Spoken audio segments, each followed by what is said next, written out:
మీ ఇంట్లో మొదటి కోటీశ్వరుడు మీరే అవ్వాలనుకుంటున్నారా? ఈ ఫైనాన్షియల్ వెబినార్ లో ఇప్పుడే జాయిన్ అవ్వండి. హలో రామ్ గారు. హాయ్ నారాజు. జీవితంలో మనం కొన్ని డెసిషన్స్ ఎమోషనల్గా తీసేసుకుంటూ ఉంటాం. ఓ సెంటిమెంట్కి లోబడో లేదంటే తెలియకుండానే సరేలే పోని అనేటువంటి ఎమోషన్కి లోబడి కొన్ని నిర్ణయాలు తీసేసుకుంటాం. దాని తర్వాత దాని రిజల్ట్ ఎలా ఉంటుందంటే కక్కలేక మింగలేక వాళ్ళని పొమ్మనలేం, అట్లని చెప్పేసి ఉండమని కూడా చెప్పలేము. అలా తయారైపోతూ ఉంటుంది జీవితం మొత్తం.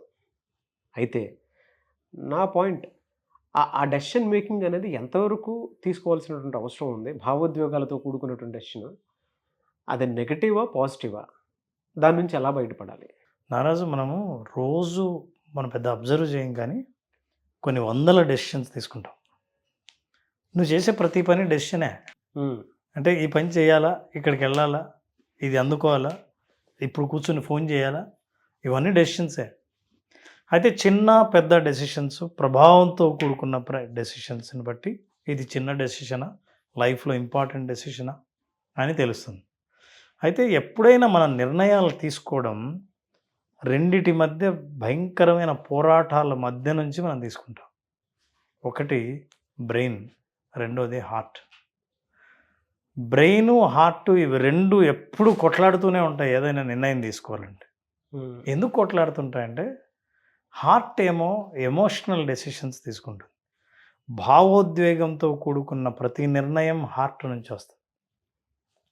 ఆలోచనతో కూడుకున్నవన్నీ బ్రెయిన్ నుంచి వస్తాయి. మనం తీసుకునే నిర్ణయాలు ఆలోచించి తీసుకున్నావా, భావోద్వేగంతో తీసుకున్నావా? ఇవి తీసుకుంటే వాటి ఫలితాలు ఎలా ఉంటాయి? మనం అసలు దేంతో ఆలోచించి తీసుకోవాలి? ఇది చాలా ఇంపార్టెంట్. అవును. ఉదాహరణకి మనం తీసుకునే నిర్ణయాల్లో హార్ట్ ప్లే అవుతుంది అనుకున్నాం, హార్ట్ మేజర్ రోల్ ప్లే చేస్తుంది అనుకుందాం, దీని పాత్ర ఎక్కువ ఉందనుకుందాం. మనిషి తీసుకునే నిర్ణయాలు ఎక్సైట్మెంట్. ఫర్ ఎగ్జాంపుల్, ఏదైనా సరే, అది నాకు నచ్చింది, నేను అది చేస్తాను, నాకు కావాలి, మీరు ఫస్ట్ చూపులోనే మీరు బాగా నచ్చారు, ఇవన్నీ ఎక్సైట్మెంట్. ఎక్సైట్మెంట్లో తీసుకునే నిర్ణయాలు అంటే భావోద్వేగపూరితమైన ఎట్లాంటివి ఉంటాయంటే, రెండవది యాంగ్జైటీలో తీసుకున్న నిర్ణయాలు. ఫర్ ఎగ్జాంపుల్, నువ్వు ఎగ్జామ్ రాయాలి, చాలా టఫ్గా ఉంటుంది, చాలా కష్టం, అయితే ఈ సీట్ రావాలంటే నువ్వు ఈ స్ట్రెస్కు నువ్వు భరించాల్సిందే అని అన్నప్పుడు, ఈ యాంగ్జైటీ నుంచి తప్పించుకోవడం కోసం, అయ్యో నాకు అసలు ఇదేం వద్దు అని తప్పించుకొని ఎగ్జామ్ రాయకపోవడము, ఆ కోరిక వదులుకోవడము మనుషులు చేస్తారు. అది భావోద్వేగమైన నిర్ణయం. లేదా యాంగ్జైటీ వల్ల ఒకదాని నుంచి తప్పించుకోవడానికి ఇంకొక నిర్ణయం తీసుకోవడం కూడా చాలా తప్పైంది. నేను దీనికి భయపడి వచ్చానని. సో నిజంగా నేను ఇష్టపడి కాదు, నా యాంగ్జైటీ వల్ల నేను ఒక నిర్ణయం తీసుకున్నాను. మూడవది యాంగర్, కోపం వల్ల, కోపంతో తీసుకునే నిర్ణయాలు. చాలామంది మానవ సంబంధాల పట్ల తీసుకునే నిర్ణయాలు ఎట్లాంటి ఉంటాయంటే, చాలా ఆవేశం, ఇంకా జీవితంలో వీడి మొహం చూడకూడదు, ఇట్లనే నిర్ణయాలు. లైఫ్లో మీ గడప దొక్కను చూడగలరు, అది నిర్ణయాలు. చివరిది లవ్, ప్రేమగా తీసుకునే నిర్ణయాలు, ప్రేమతో తీసుకున్న నిర్ణయాలు. నా జీవితాంతం నేను వదలకుండా ఉంటానో, లేదా ప్రేమించేటప్పుడు చెప్పే మాటలో అప్పుడు తీసుకున్న బలమైన నిర్ణయాలు, ఇట్లాంటివి ఏవైనా ఉండేటివన్నీ భావోద్వేగంతో కూడుకున్నవి. ఎక్సైట్మెంట్తో కానీ, ఫియర్తో, భయంతో కానీ, లేదా యాంగ్జైటీతో కానీ, తర్వాత లవ్తో కానీ ఉన్నవి భావోద్వేగమైనవి. అయితే భావోద్వేగాలు అనేటి రోజు ఏవి శాశ్వతం కాదు. అవి మూడుని బట్టి మానసిక స్థితి మారుతున్న కొద్దీ మన ఉద్వేగాలు మారుతాయి. కాబట్టి ఇవాళ నువ్వు ఏ వ్యక్తిని వ్యతిరేకించావో, ఏ వ్యక్తిని ప్రేమించావో దాన్ని కరెక్ట్గా రివర్స్ జరిగే ప్రమాదం ఉంది. ఈరోజు నేను ఎక్సైట్మెంట్కి గురై ఇటు చూస్తున్నా, ఆ కారు కలర్ నాకు భలే నచ్చింది, ఇవాళే బుక్ చేస్తాను, పోయి బుక్ చేసిన తర్వాత అప్పుడు నీకు అనిపిస్తుంది రియల్ బిల్ కట్టేటప్పుడు, దాన్ని డెలివరీ చేసుకోవడానికి మొత్తం అమౌంట్ కట్టాల్సి వచ్చినప్పుడు ఇది ఎంత పెయిన్ఫుల్గా ఉందో. అప్పుడు అనవసరంగా అనుకున్నాం కదా, నేను అప్పుడు ఏదో తొందరపడి తీసుకున్నాను నిర్ణయం అని. అట్లాగే డబ్బులు నిర్ణయం, పేకాట ఆడేవాడో, ఇన్వెస్ట్ చేసేవాడో, షేర్ మార్కెట్లో ఉన్నవాడో ఎక్సైట్మెంట్లో నిర్ణయాలు తీసుకుంటాడు. అవును. సో ఇట్లా నిర్ణయాల ప్రభావం అంతా ఆ ఎక్సైట్మెంట్ తర్వాత ఉండదు కాబట్టి అప్పుడు అనవసరంగా తీసుకున్నామన్న బాధ ఉంటుంది. రెండోది ఆలోచనాపూర్వకమైన నిర్ణయాలు. మొదటిది ఏంటంటే ఇంపల్సివ్గా తీసుకుంటారంటే ఉన్నట్టుండి అనుకున్నదే తడవు, ఆలస్యం లేకుండా నిర్ణయం తీసుకోవడం, నిర్ణయాన్ని ప్రకటించడం. నువ్వు నిర్ణయాన్ని ప్రకటించినప్పుడు ఎంత ప్రమాదం నారా? అవును. పబ్లిక్లో అందరికీ వినపడేటట్టు నువ్వు ప్రామిస్ చేసినట్లు ప్రకటించేస్తావు. ఇవన్నీ ఇంపల్సివ్. అయితే లాజికల్ లేదా కాగ్నిటివ్ డెసిషన్స్ అంటారు, ఆలోచనాపూర్వకమైన నిర్ణయాలు. అయితే ఈ నిర్ణయాలు ఎలాంటివంటే ఇందులో ఆప్షన్స్ ఏమున్నాయి, ఏ ఆప్షన్ అయితే కరెక్ట్, ఏది మనకు అనుగుణంగా ఉంటుంది, ఏది తీసుకుంటే భవిష్యత్తులో బాధపడకుండా ఉండగలం అని ఆలోచించి తీసుకునే నిర్ణయాలు. ఈ ఆలోచన అందుకే కొంతమంది తీసుకునే వాళ్ళు మెచ్యూర్డ్ డెసిషన్స్ అని ఎందుకంటారంటే వాళ్ళకి ఏది ఆలోచించాలో, ఏది వదిలేయాలో, ఏది పట్టుకోవాలో తెలుసు. ఉదాహరణకి అరే మనం అట్లా అనుకుంటాం కానీ దూరంగా చూస్తే కారు చాలా బాగానే ఉంటుంది, మెయింటెనెన్స్ ఎవరు చేస్తారు, అసలు కార్ పార్కింగ్ ప్లేస్ లేదు తెలుసా, తీసుకున్నాం అనుకోవాలి అంటే ప్రాక్టికల్గా ఆలోచించేవాళ్ళు. ఒకవేళ నువ్వు ఎమోషనల్గా తీసుకున్నావు అంటే అయిపోయిన తర్వాత దాన్ని అప్పు తీర్చడానికి నేను ఎంత ఇబ్బంది పడుతున్నాను అని ఆ ఫ్రస్ట్రేషన్ నువ్వు అందరి చుట్టూ చూపిస్తూ ఉంటావు. అవును. సో ఆలోచనపూరితమైన నిర్ణయాల్లో ప్రతిదీ ఆలోచించాలా, ఎమోషనల్ ఫీల్ కాకూడదా, ఏది కరెక్ట్ అన్న ఆలోచన వస్తే ఈ రెండింటిని బ్యాలెన్స్ చేయడం చాలా ముఖ్యం. నేను భవిష్యత్తులో వచ్చే ఫలితాలను ఈరోజు అంచనా వేయగలిగే సామర్థ్యం నాకుంటే ఆలోచనాపూర్వకమైన నిర్ణయాలలో అందులో మంచి ఫలితాలు ఉంటాయి. అలా కాకుండా ప్రస్తుతం నాకు వచ్చే ఇమ్మీడియట్గా కలిగే ఆనందాన్ని బేస్ చేసుకొని నేను నిర్ణయాలు తీసుకుంటే ఇదే ఎమోషన్, ఇదే ఆనందం మళ్ళీ ఉండనప్పుడు వెనక్కి వెళ్ళి అనవసరంగా ఆ నిర్ణయాలు తీసుకున్నానని అనిపిస్తుంది. అది ఎవరికైనా ప్రామిస్ చేయడం కావచ్చు, ఆవేశంలో ప్రకటించడం కావచ్చు, చేతిలో ఉన్న డబ్బుని అప్పటికప్పుడు ఇన్వెస్ట్ చేయాలని అనిపించడం కావచ్చు, ఆశపడడం కావచ్చు, ఇవన్నీ ఎమోషన్కి సంబంధించి. అవును. ఆలోచన చేసే వాళ్ళు ఏం చేస్తారంటే క్యాల్కులేట్ చేస్తారు. They take risk, calculated risk. ఎంతవరకు రిస్క్ తీసుకోవచ్చు, ఎక్కడ కట్ చేయొచ్చు. కొన్నిసార్లు చెప్తారు, ఏమండి నేను ఈ వస్తువు కొంటా కానీ నాకు గనక ఈ వారం రోజుల్లో డబ్బులు వస్తే ఓకే చెప్తాను, రాకపోతే మీకు చెప్తాను నేను తీసుకోనని. అంటే ఎంత ఆలోచించారు? అదేం లేదండి, మీ ఏది 100 6 అయినా 6 100 అయినా నాకు ఇది కావాల్సిందే, నేను కొంటా. చూడండి మీ దగ్గర డబ్బు లేకపోతే అప్పు తెచ్చైనా కొంటా, మాట ఇస్తున్నాను. ఎమోషనల్. సో ఈ రెండింటిని బ్యాలెన్స్ చేయడం అన్నది నేర్చుకోవాలి. ఈ బ్యాలెన్స్ ఎలా చేయగలుగుతామంటే మన వాల్యూని బట్టి ఉంటుంది. మనం దేనికి వాల్యూ ఇస్తున్నాం? అవును. నా రిచ్నెస్ని చూపించడం కోసం, దర్పాన్ని ప్రదర్శించడం కోసం నేను వాల్యూ ఇస్తున్నానా? అట్లా కాదు. సింప్లిసిటీ, ఒకరిని ఇబ్బంది పడకుండా ఉండడం, అప్పుల్లో ఉండి ఎక్కువ ఆందోళన పడకుండా ఉండడం నాకు ముఖ్యమైనది నా జీవితంలో. అయితే ఏ నిర్ణయం తీసుకోవాలి? అయితే ఈ 2 రకాలైన బ్యాలెన్స్ చేయాలి. దీంట్లో ఉన్న అడ్వాంటేజ్, డిసడ్వాంటేజ్ ఏంటంటే ఈ ఆలోచించి తీసుకునే నిర్ణయాలు ఆలోచన పేరుతో ఆ పుణ్యకాలం కాస్త గడిచిపోయేంత వరకు నువ్వు ఆలోచిస్తూనే ఉంటే నీ అనాలసిస్ పెరాలసిస్ దాకా దారి తీసేయడం ఉండకూడదు. సో మీరు ఏం చేస్తున్నారంటే, అవును మీరు ఏదో చెప్తా అన్నారంటే ఆలోచిస్తున్నా అంటారు. కొంతమంది చూసారా అసలు లైఫ్లో డెసిషనే తీసుకోవాడు. ఏమంటే ఆయన చాలా నిదానం అండి, స్లో అండి. ఇట్లాంటి వాళ్ళకు చాలా అవకాశాలు జారిపోవచ్చు. అవును. అంటే ఈ ఆలోచించి చేయడం వల్ల వచ్చే నష్టాలు ఏంటంటే, ఆలోచించడం వల్ల మీరు మంచి నిర్ణయాలు తీసుకోవచ్చు, మీరు ఆలోచించడం వల్ల ఒక గొప్ప అవకాశాలు కోల్పోవచ్చు. సో ఇది. రెండవది ఏంటంటే అవతల వాళ్ళు ఫ్రస్ట్రేషన్కి గురి అవుతారు. ఫర్ ఎగ్జాంపుల్ మీరు ఒక ఆర్గనైజేషన్లో లీడర్ అనుకోండి, ఒక పొలిటికల్ లీడర్ అనుకోండి, మీరు తీసుకునే నిర్ణయాలు ఆయన బాగా ఆలోచిస్తున్నాడు, ఎన్నాళ్ళు ఆలోచిస్తాడండి నాకు అర్థం కాదు. ఇక్కడ చాలామంది నష్టపోతుంటే ఆలోచించడం డెసిషన్ తీసుకోవాలని ఇట్లాంటి నష్టాలు ఉంటాయి. అవును. సో లాభాలు నష్టాలు 2 ఆలోచనాపూర్వకమైన నిర్ణయాల్లో ఉన్నాయి.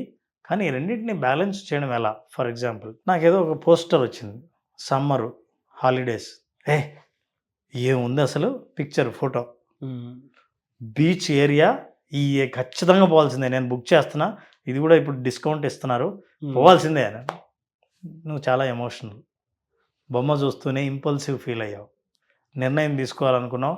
2 రోజుల్లోనే ఎవరైనా కట్టిన వాళ్ళకి 50% డిస్కౌంట్ అన్నాను, కొట్టేశాడు, పే చేసాడు. ఇది ఎమోషనల్. అక్కడికి వెళ్ళిన తర్వాత ఈ సమ్మర్లో ఆ బీచ్ ఏరియాలో మామూలుగా వేడి లేదు, బయట తిరిగే మనిషే లేడు, ఛార్జీలు తక్కువ అని చెప్పి వచ్చి నిర్ణయం తీసుకుని వచ్చాము ఆవేశంగా. కానీ ఫోటోలో చూపించినంత అందంగా అనుభవం లేదు. అవును. అనవసరంగా వచ్చామన్న ఫీలింగ్ ఉంటుంది అక్కడ. అరే అంటే తక్కువ పే చేసినా అదంతా మొత్తం వృధా అయిపోయినట్టుంటుంది.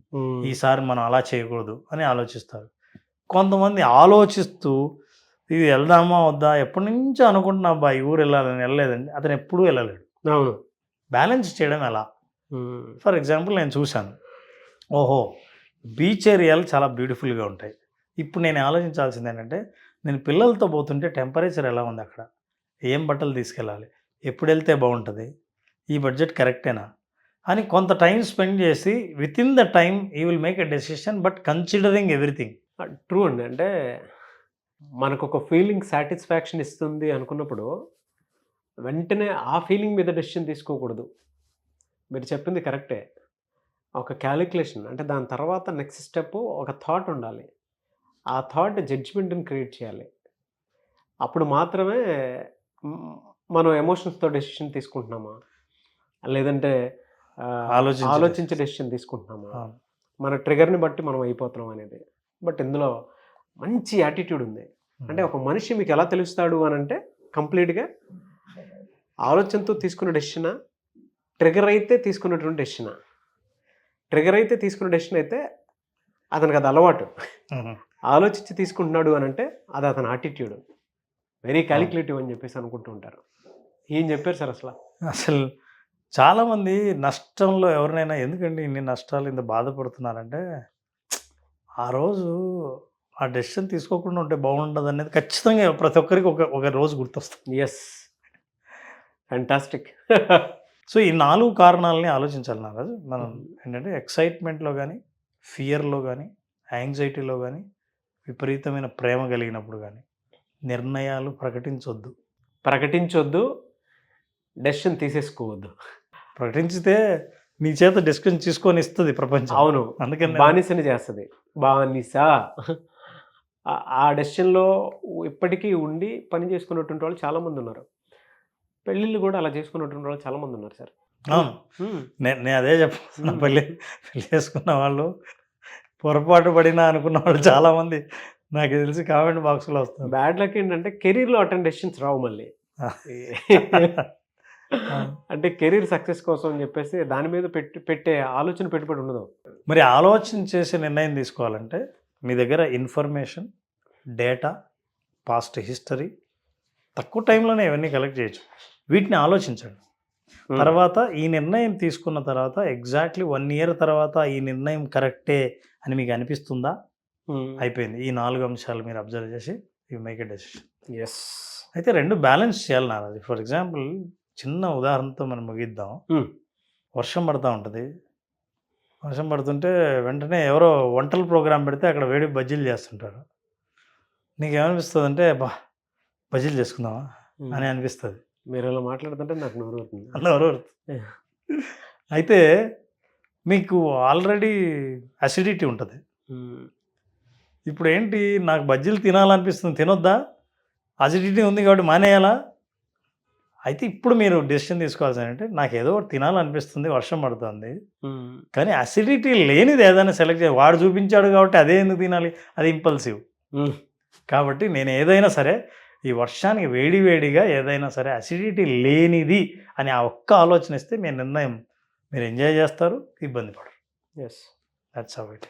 థ్యాంక్ యూ అన్న, thank you so much Ram గారు. Thank you. చాలామంది విజువలైజేషన్ క్లాస్ అడుగుతూ ఉన్నారు. అండ్ మీ దగ్గర పర్సనల్ కోచింగ్ తీసుకుందాం అనుకున్నటువంటి వాళ్ళు ఉన్నారు, ప్రొఫెషనల్గా మారదాం అనుకున్నటువంటి వాళ్ళు ఉన్నారు, అండ్ పర్సనల్గా వాళ్ళ జీవితాల్లో ఏదైతే మానసిక సమస్యలు ఉన్నాయో దాని నుంచి బయటపడదాం అనుకున్నటువంటి వాళ్ళు చాలామంది ఉన్నారు. అండ్ విజువలైజేషన్ క్లాస్లో, బేసిక్ క్లాస్లో అటెండ్ అవ్వాలి అనుకున్నటువంటి వాళ్ళు కూడా ఉన్నారు. సో క్లాస్ ఎప్పుడు ఉండే అవకాశం ఉంటుంది? నారాజు మే 20వ తేదీన మే 20 బేసిక్ విజువలైజేషన్ క్లాస్ని మేము స్టార్ట్ చేస్తున్నాం. ఈ క్లాస్ అటెండ్ అయిన వాళ్ళు కేవలం నాలెడ్జ్ కాకుండా ఎక్స్పీరియన్స్ని గెయిన్ చేస్తారు. బా. అసలు మార్గం ఏది కాదు, ఆ మార్గంలో వాళ్ళు ప్రయాణించి వస్తారు. అంటే ఆన్లైన్లో అటెండ్ అయినా సరే ఆ ప్రయాణ అనుభవం ఎట్లా ఉంటుందో మనం చాలామంది ఫీడ్బ్యాక్లో కూడా విన్నాం. అట్లాంటి అనుభవం ఎప్పుడో జీవితంలో ఒక్కొక్కసారి కలుగుతుంది. అట్లాంటి రేర్ అనుభవాన్ని ఏదైనా చూడాలని అనుకుంటే, నా జీవితంలో భవిష్యత్తులో ఎటువైపు ప్రయాణించాలని అనుకున్నానో ఆ ప్రయాణాన్ని ముందే చూడగలిగితే అట్లాంటి అవకాశం కలిగించేది ఒక్క విజువలైజేషన్ మాత్రమే. ఆర్ట్ ఆఫ్ విజువలైజేషన్ 5 రోజుల పాటు చేసే ప్రోగ్రామ్ని మే 20వ తేదీన స్టార్ట్ చేస్తాం. మే 20వ తేదీ ఆర్ట్ ఆఫ్ విజువలైజేషన్. మీకుండేటువంటి సమస్య ఏదైనా సరే, సో దాన్ని మీ బ్రెయిన్తోనే మీరు క్లియర్ చేసుకోవాలి అనుకునేటువంటి వాళ్ళు, సమస్య ఏదున్నా సరే దానికి ఒక సరైన అవగాహనతో క్లియర్ చేసుకుందాం అనుకునేటువంటి వాళ్ళు, స్క్రీన్ మీద మీకు కాంటాక్ట్ నెంబర్ కనిపిస్తుంది, దాన్ని మీరు కాల్ ఆర్ మెసేజ్ వాట్సాప్ చేసి వెంటనే మే 20వ తారీఖు విజువలైజేషన్ క్లాసెస్ జరుగుతున్నాయి, దానికి మీరు కాల్ ఆర్ మెసేజ్ వాట్సాప్ చేసి వెంటనే ఎన్రోల్ చేసుకోండి. ఒకవేళ కాంటాక్ట్ నెంబర్ కనెక్ట్ అవ్వట్లేదంటే మిస్టర్ నాగ్ అఫీషియల్ 1 అన్న ఇన్స్టాగ్రామ్ ఐడి ఉంది, దానికి మీరు పర్సనల్ మెసేజ్ పెట్టినా కూడా నేను రామ్ గారి టీవీకి ఫార్వర్డ్ చేస్తాను. ఆ విధంగా సరే మీరు అప్రోచ్ అవ్వచ్చు. అండ్ ఈ వీడియో లైక్ చేయండి, షేర్ మాత్రం తప్పకుండా చేయండి. ఇలాంటి మరిన్ని వీడియోస్ కోసం మా ఛానల్ ఫాలో అవ్వండి. Thank you and thank you so much Ram garu, and wish all the best. Thank you. Suman టీవీలో మీ పర్సనల్ అండ్ బిజినెస్ ప్రమోషన్స్ కోసం కింది నెంబర్కి కాంటాక్ట్ చేయండి.